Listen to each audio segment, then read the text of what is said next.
Hello friends, welcome back to my new vlog. Hope कि आप सब लोग बहुत अच्छे होंगे। मैं भी बिल्कुल ठीक हूँ। यहाँ पर मैंने बच्चों का जल्दी से लंच बनने के लिए रखा और फिर मैं सीधा मौसम देखने के लिए गई कि आज कैसा मौसम है, क्योंकि छोटे बच्चे अब बहुत तंग करते हैं। वो दोनों ऊपर से जैकेट्स पहनते ही नहीं है कि नहीं हम लोगों को गर्मी लगती है। तो मैं मौसम देखने गई थी कि अगर तो ठंडा है तो फिर मैं इनको जैकेट्स लाजमी बनाऊँगी, लेकिन अगर एवरेज है तो फिर मैं इनको जैकेट्स नहीं बनाऊँगी। और यहाँ पर मैं मौसम देखते ही ऊपर आ गई, क्योंकि मुझे बच्चों के लिए यूनिफॉर्म भी ऊपर से लेना था। तो मौसम आज मुझे फिर भी थोड़ा हल्का हल्का ठंडा लग रहा था। तो मैंने कहा आज मैं इनको जैकेट्स बनाकर भेजूंगी। दोनों इतना तंग करती हैं, अब जैकेट्स पहनती नहीं है कि मामा गर्मी हो जाती है।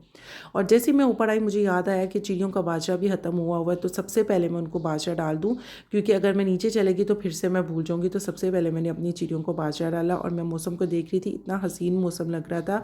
और देखिए हल्की हल्की बारिश की वजह से सारे रोड्स भी वेट हुए हुए थे और इतने प्यारे लग रहे थे। यहाँ पर मैंने मौसम की सूरत हाल देखी और फ़ौरन नीचे आई, क्योंकि मुझे आकर डॉक्टर साहब का भी नाश्ता बनाना था, क्योंकि आज उन्होंने ही बच्चों को ड्रॉप करना था। उन्होंने भी आज हॉस्पिटल जल्दी जाना था। तो मैंने कहा चलो आप तो सब इकट्ठे ही निकलो आज हॉस्पिटल के लिए भी, और बच्चों को आप स्कूल भी ड्रॉप करते जाइएगा। यहाँ जब मैंने देखा तो बच्चे भी जल्दी जल्दी रेडी हो रहे थे, क्योंकि मैं नाश्ता बना रही थी। इसलिए मैंने इनको कहा कि आज आप लोगों ने खुद रेडी होना है, वरना मैं छोटे बच्चों को खुद रेडी कर देती हूँ। और यहाँ पर ये लोग स्कूल निकलने के लिए तैयार थे, और यहाँ पर मेरे देवर की गाड़ी खड़ी हुई थी और बच्चे उसके अंदर बैठ बैठ के देख रहे थे और खुश हो रहे थे कि हसन कह रहा था कि हम लोग इस गाड़ी में जाएंगे, लेकिन अहमद कह रहा था कि नहीं हम लोग अपनी गाड़ी में जाएंगे। तो ये लोग यहाँ पर मैंने इनको अल्लाह हाफ़िज़ बोला और जल्दी से आके अपना टीवी ऑन किया, अपने बयान लगाना शुरू किया और जल्दी से मैंने काम करना शुरू किया, क्योंकि आज भी मासी छुट्टी पर थी और सब काम मुझे समेटने थे। और मुझे था कि बच्चों के आने से पहले पहले मैं बिल्कुल फ्री हो जाऊँ। और आज मुझे नींद भी इतनी आ रही थी, मैंने कहा आज मेरी नींद भी पूरी हो जाए। पता नहीं नींद का साइकिल हम सबका डिस्टर्ब हो गया 2-3 दिन रात को जागने की वजह से। तो अब जो है हेडेक होता रहता है। यहाँ पर मैं काम शाम करके अपना फारिग हुई, कुरान पाक पढ़ा और उसके बाद मैंने अपनी कॉफ़ी पकड़ी और रूम में आ गई कि मैं अब आराम से सुकून से अपनी कॉफ़ी पीती। और यहाँ पे मेरा प्यारा बिल्ला भी सुकून से सो रहा था। अभी मैं लेटी ही थी कि जो है ये मेरे पार्सल आ गए। मैंने कहा चलो इसको भी खोल कर देखती हूँ। मैंने आल्दो ऑर्डर क्या किया था और आया क्या। आज तो दराज वालों ने सच में मेरा मोए मोए कर दिया। ये देखें ज़रा, मैंने अपने मोबाइल की चेन मंगवाई थी और ये इन्होंने मुझे हेडलाइट्स भेज दी। इंडिकेटर्स है ये, मेरे हस्बैंड ने बाद में बताया कि ये इंडिकेटर्स हैं बाइक के। उफ़ अल्लाह, दराज वालों का भी कोई हाल नहीं है कि मैंने ऑर्डर इंडिकेटर्स किए थे कि फ़ोन चेंज की थी।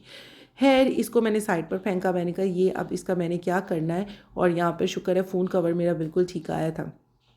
यहाँ पे मैंने इन दोनों को देखा और मैं सोच रही थी कि दराज वालों को क्या बंदा किया जाए कि ये मेरा दूसरी बार ऐसा हुआ है कि पार्सल गलत आया है। हाल दो बाकी पार्सल ठीक आते हैं, लेकिन इस बार ये मेरा पार्सल बड़ा गलत आया। मुझे बहुत गुस्सा आया।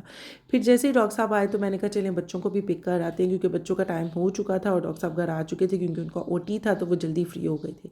तो यहाँ पर मैंने बच्चों को पिक किया तो ये अपना अपना बता रहे थे कि इनका पेपर कैसा हुआ है। अहमद अपना बता रहा था और अजलान भी खुश हो रहा था कि मेरा पेपर बहुत अच्छा हुआ है। सबसे पहले मैंने पेपर किया था। तो मैं उसको कह रही थी कि प्लीज़ जल्दी जल्दी के चक्करों में पेपर ख़राब ना कर देना, क्योंकि अहमद भी अक्सर ऐसा करता होता था बचपन में, हरी हरी में कि सबसे पहले मेरा पेपर हो जाए।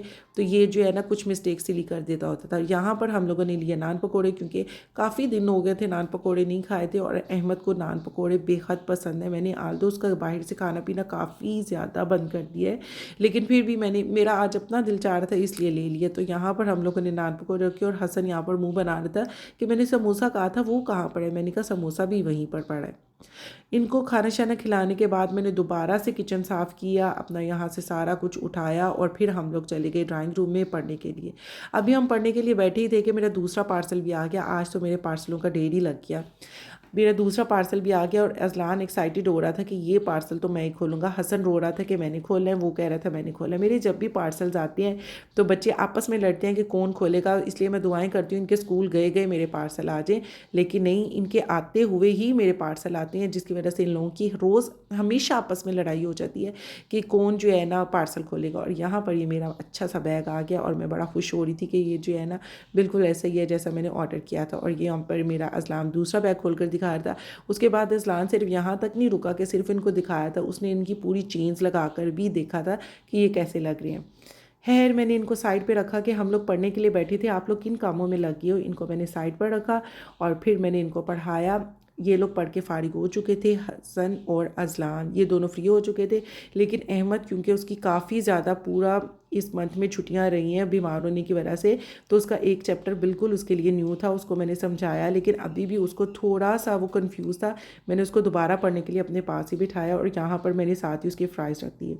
होप गाइस कि आपको आज का व्लॉग भी बहुत पसंद आया होगा। पसंद आए तो डे टू डे लाइक करें, शेयर करें, सब्सक्राइब करें and don't forget to press the bell icon. मिलते हैं नेक्स्ट व्लॉग में, तब तक के लिए टेक केयर।